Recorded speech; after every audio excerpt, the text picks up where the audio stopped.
அண்மைச் செய்தி. கடலூர் அருகே திருமணமான 26வது நாளில் கணவனுக்கு குளிர்பானத்தில் மனைவி விஷம் கொடுத்ததாக கூறப்பட்ட வழக்கில் திடீர் திருப்பம் ஏற்பட்டிருக்கிறது. மருத்துவமனையில் சிகிச்சை பெற்று வந்த கலையரசன் இன்று உயிரிழந்திருக்கிறார். கணவனுக்கு குளிர்பானத்தில் மனைவி விஷம் கலந்து கொடுத்ததாக வந்த தகவல் உண்மை அல்ல என்று போலீசார் தெரிவித்திருக்கிறார்கள். விவரங்களை செய்தியாளர் தேவநாதன் வழங்க கேட்கலாம். தேவநாதன் வணக்கம். அப்போ உண்மையான செய்தி என்ன, மேலும் விவரங்கள் என்னென்ன? கடலூர் மாவட்டம் அருகே உள்ளது அயன் கருவேப்பம்பாடி.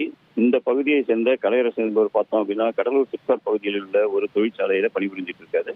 இவருக்கும் அருகே இருக்கிற ஆடூரகரம் பகுதியை சேர்ந்த ஒரு பெண்ணுக்கும் கடந்த ஜனவரி 26ஆம் தேதி திருமணம் நடைபெற்றது.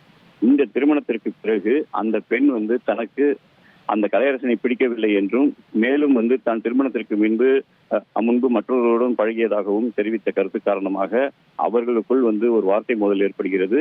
பின்னர் இருவரும் பிரிந்து செல்ல கடந்த பிப்ரவரி 20ஆம் தேதி தன்னுடைய மனைவி தனக்கு குளிர்பானத்தில் விஷம் கலந்து கொடுத்து விட்டதாக கலையரசன் கூறி மருத்துவமனைக்கு சென்று அட்மிட் ஆனார். அதன் பிறகு பார்த்தோம் அப்படின்னா அவர் மேல் சிகிச்சைக்காக புதுச்சேரி ஜிப்மர் மருத்துவமனையில் அனுமதிக்கப்பட்டார்.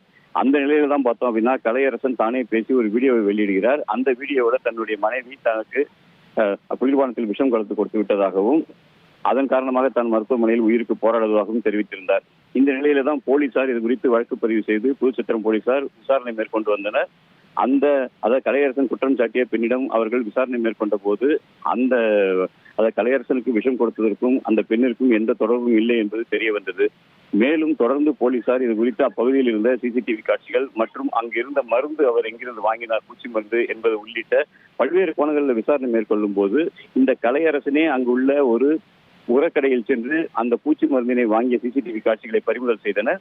அதன் பிறகு கலையரசன் அன்று, அதாவது அந்த விஷம் சத்ததாக கூறப்பட்ட அன்று யாரெல்லாம் செல்போனில் பேசினார் என்ற கால் டீட்டெயில்ஸ் எடுக்கும் போது அவருடைய நண்பரிடம் அவர் அந்த நேரத்தில் பேசியிருக்கிறார்.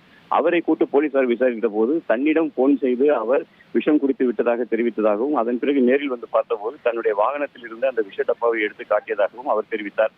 இதனைத் தொடர்ந்து போலீசார் தற்பொழுது அந்த வழக்கு தொடர்பான விசாரணையை மேற்கொண்டு வரும் நிலையில் தான் இன்று காலை கலையரசன் திடீரென உயிரிழந்து விட்டார். கடந்த 17 நாட்களாக ஜிப்மர் மருத்துவமனையில் கலையரசன் அனுமதிக்கப்பட்டிருந்த நிலையில் தற்போது உயிரிழந்திருக்கிறார். காவல்துறையினர் இந்த சம்பவத்திற்கு தன்னுடைய மனைவியை பழிவாங்க வேண்டும் என்ற ஒரே காரணத்திற்காக கலையரசன் இதே போன்ற ஒரு செயலில் ஈடுபட்டதாக தற்போது தெரிவித்துள்ளனர். உங்களுடைய தகவல்களுக்கு நன்றி தேவநாதன். செய்திகளை உடனுக்குடன் தெரிந்து கொள்ள உடனே சப்ஸ்கிரைப் பண்ணுங்க.